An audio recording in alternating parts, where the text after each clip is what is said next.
Bača, a neviete, čo sa stalo tej ovci v kúte ohrady? Úbožiatko, nechce žrať, a len sa skrýva pred ostatnými.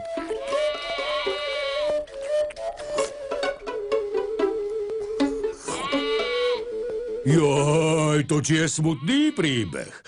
Chcela sa zapáčiť baranovi zo susedného košiara. A čo je na tom smutné? Však všetky ovce po ňom letia.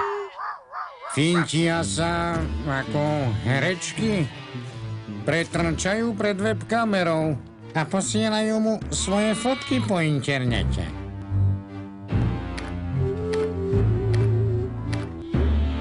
Jano, ale táto ovca sa nafotila trochu ináč. Ako ináč? Všetky fotky sú rovnaké. Joj, ale táto ovca sa nafotila bez kožúšteka.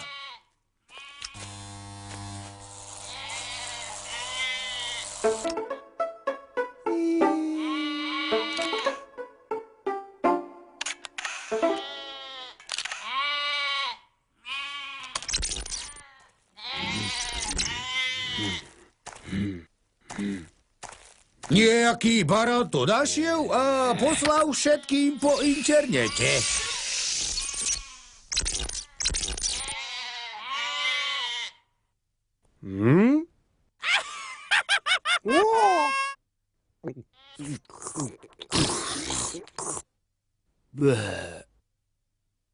A teraz sa jej smeje celý košiar a ona chúďa s tým už nevie nič urobiť.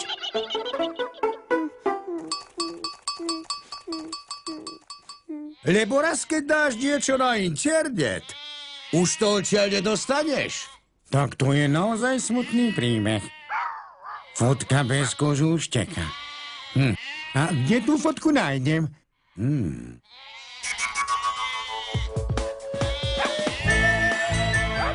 Nedávajte na internet žiadne fotografie a videá, kde ste v plavkách, v spodnej bielizne alebo máte odhalené časti tela. Môže ich niekto zneužiť alebo vás osmiešniť.